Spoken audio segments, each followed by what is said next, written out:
In today's episode, just your typical mass-scale infection. Word processors do to words what food processors do to food. I'm not a computer person. Before we get started, make sure to subscribe so you will never miss a video. So let's get started.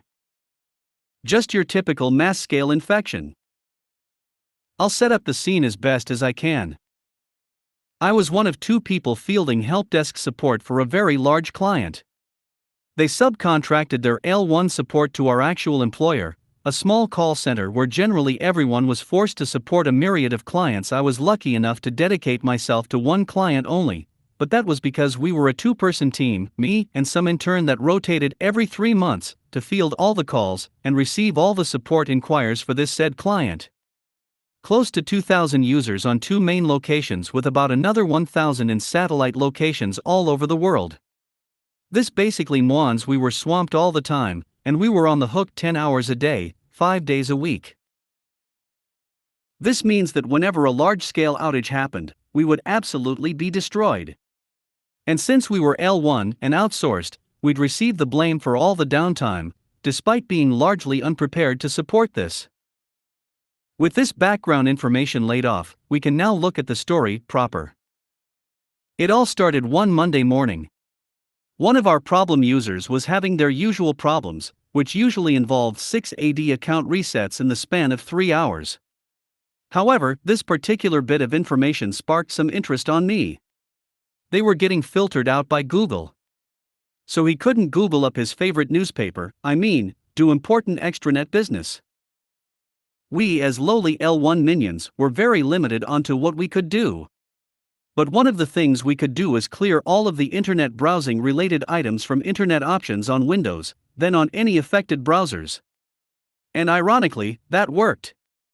The blockage issues stopped. Or so we thought. I logged the ticket, appended a call transcript, assigned to ourselves, and closed the ticket. All was fine with the world. Until it wasn't. This user came back later, again with the same issue. Seems like every time they restarted the machine the issue would persist.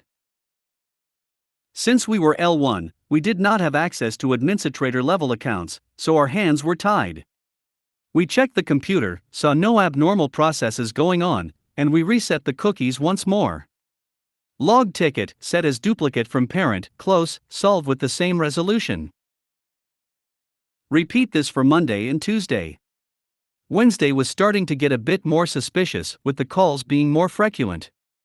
Concurrently, the department this user came from were busy figuring something out with their mailboxes. By the end of the day, I suspect something must be going on with the network, or maybe there's a rogue device.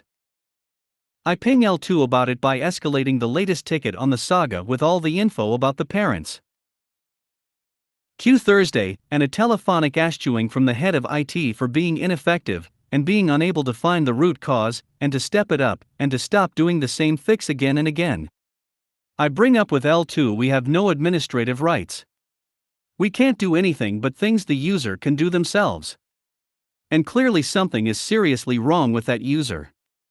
For the next 5 working days, the process is as follows: get multiple calls of this user, field their respective tickets, merge them, and send them to L2, networking, or security.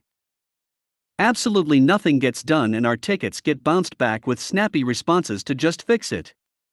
This continues until the end of the week, with me begging L2 and me working why is there a serious problem on that department network, and if there's any reasons why their outbound IPs are getting flagged. With no luck. The next week starts as the last one ended, taking care of that particular user for the totality of the day. However, something else starts to happen that piques my interest. Finally, something that is not the same issue over and over again. People are starting to get their mailboxes go awry, Exchange takes forever to download new mail, and old mail is being delivered again, because email is for chumps. These people talk amongst themselves about these old mails. Turns out this would be an interesting factor for later. We proceed by erasing these duplicate mails, fixing and compacting their OSTs and PSTs, and life moves on. We are not really allowed to look at people's mail even while remoting, so we rely on our users to know what they want deleted before doing so. By Friday of week 2 we get the attention of L2. Because we were doing absolutely nothing apparently, and these issues weren't getting solved. At this time, we start seeing other users getting the same error as our problem user had the week prior. They are starting to get blocked by Google. Finally, on Monday, our issues start to be taken seriously, and networking is finally checking the problem out. Bows at last the outbound traffic is starting to get a tiny bit out of control, and they have to look at it.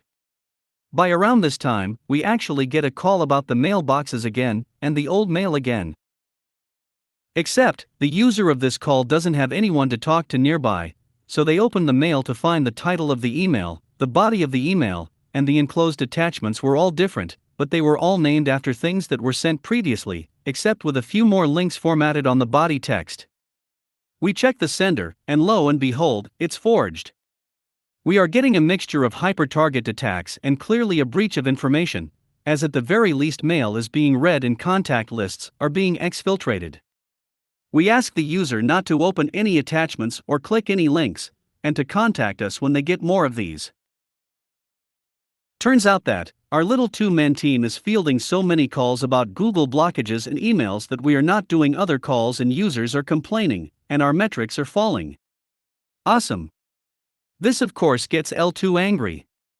We tell them we're escalating all of this to security since clearly something is not right. And to please look at it. The penny drops, to us at least, that at the time where users get blocked by Google, we find a lot of fake emails being sent to users of this department, and now out of it. It's outright pandemonium. Finally, after lunch of Friday of week 3, all our tickets disappear, and security is taking a good look at the issue.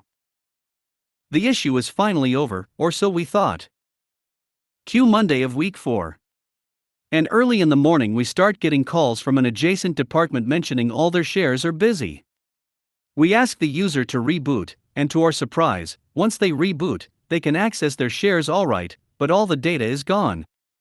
Recent from our security scare, we ask if they opened any suspicious mail, and sure enough, they received an old mail, with an old Excel, with a newer modified date. The user dutifully replaced the old file with the new one, on the network share, then opened it, and allowed macros. Next thing we know, everything was gone. L2 finally took us seriously when we escalated the ticket, and, as far as we know, they had tape backups from Friday, so all people lost was 1 day of work. We never knew what was going on, but the emails stopped and Google lifted the blockages.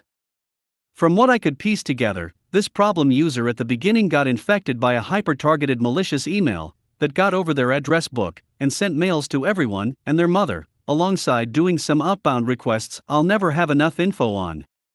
Because this particular department was phone-based, they didn't have much in the name of network shares, so the infection was mostly controlled. Other than everyone on that department sending their address book more mails like that. The few emails that managed to escape out were either filtered or removed by savvier users. Honestly, the only takeaway I got from this story is that I was incredibly naive. Happened like a month onto my position, and I could have perhaps looked onto that problem user's mail to see if anything was fishy. The other takeaway is that L2 didn't take us seriously at the time, and they just took us a little bit more seriously after the fact. The takeaway I wish the users got would be to properly screen their email, and try to watch out for attachments and phishing attempts. End note, this happened around 2017. I've held up for this story for 4 years in hopes that my former client has fixed their issues already. Despite having worked there for 3 years, work there was traumatic enough that only really this one story remains somewhat intact on my memory, but details are fuzzier than I'd like, and I probably remember it due to the intense eschewing from L2 for trying to do our job to fix this thing. I am well aware I am overly verbose for something that can be summarized as malignant email goes nyum. However, I do hope you enjoyed this regardless, and apologies for the length. Word processors do to words what food processors do to food. More of a salutary lesson than a funny story. I support a suite of products that produce a large volume of data which can be stored and or exported to Kafka. The Kafka exports have JSON-based filter rules allowing you to set up streams of interest.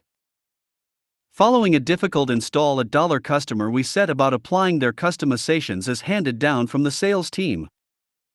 All went well until we hit the addition of one of the above Kafka filter rules. Parser says it's not valid JSON.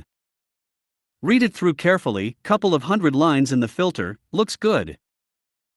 Run python mjson.toolfilter.json gives error on line 146. Expected property name, look at 146. It's perfectly valid JSON, it's the start of the first filter that sales added to the default set, and the line is just property name, value, comma. In Vim unindent the file and realize the above filter remains pretty printed. Next we realized that the new filter had been sent in the body of a mail, and so was formatted by Outlook, and space became non-breaking space in the body of the filter someone had pasted into the file from Outlook. Deleted all NBSP in filter was read fine.